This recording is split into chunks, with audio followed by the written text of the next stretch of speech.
This former center of European fur traders and Native Americans had become by the 1890s a mecca of cultural, economic, and political titans. The story of Chicago was told by immigrants and pioneers, men and women who believed unconditionally in this small town nestled along a powerful river and Lake Michigan. It was against this backdrop that Chicago was awarded the Columbian Exposition of 1893 to celebrate the 400th anniversary of Columbus's voyage to the New World and the rebirth of the city after the Great Fire of 1871. The planning committee for the exposition recruited prominent architects from around the country to design the exposition's major buildings, and the result was a monumental, harmonious, and unified vision of a utopian city. The exposition's plaster metropolis used neoclassical art and architecture to celebrate American power and plenty. The White City articulated a mythic origin narrative of America as the New Rome. The Beaux-Arts style of Burnham and Root at the Columbian Exposition in 1893 influenced American architecture for the next 50 years. The classic norm was considered the logical result of organizing mass and space. Triumphal arches, arcades, painted panels, and domes all contributed to a distinctive ancient style. The international symposiums, called Congresses of the Exposition, were held in the newly built Art Institute on Michigan and Adams. It was at one of these gatherings that historian Frederick Jackson Turner delivered his paper on the frontier and its link to the American spirit. Before the exposition, however, the Institute could trace its origins to the Chicago Academy of Design, created by local artists in 1866. The organization was re-established as the Chicago Academy of Fine Arts in 1879 and took its current name of the Art Institute in 1882. The construction of most of the buildings of the White City, and the Art Institute in particular, were meant to display the imperial status of the surrounding city.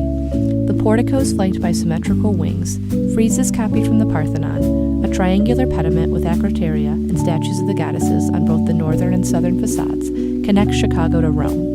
Architects Shepley, Rutin, and Coolidge intentionally mimicked the designers of antiquity in an effort to alter public perception of Chicago as a city of hog butchers, tool makers, and railroads, and instead a center of cultural sophistication and refinement.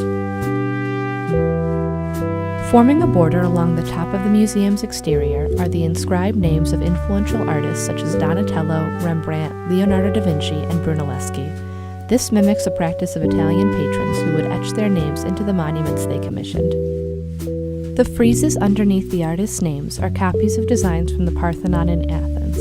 Unlike the original works by Phidias, however, who installed the friezes inside the porch of the Parthenon, the shallow carvings of the Art Institute are on the front facade, looming high above the viewer.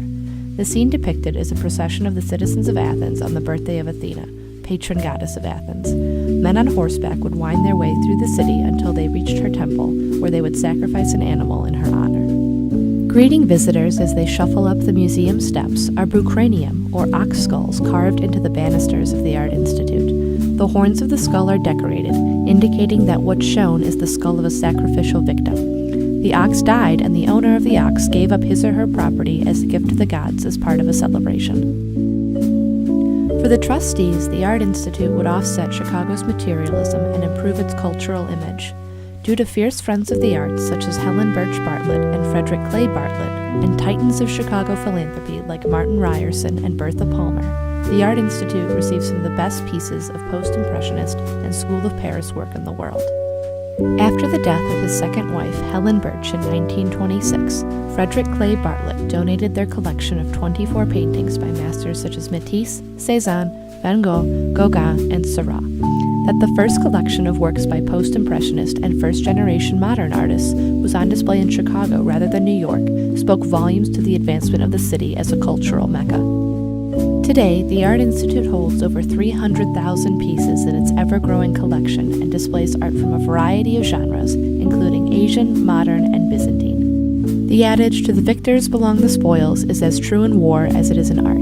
Whether it was the Romans pillaging Greek temples for statues of goddesses, or Napoleon trekking obelisks and the Rosetta Stone from Egypt home to Paris, conquerors have often looted from their predecessors. In a similar fashion, the most important pieces of the Art Institute came from Europe, and the museum eventually possessed an incredible collection of Impressionism and Post-Impressionist art. Through the Columbian Exposition of 1893, Chicago etched its name along the great cities of civilization.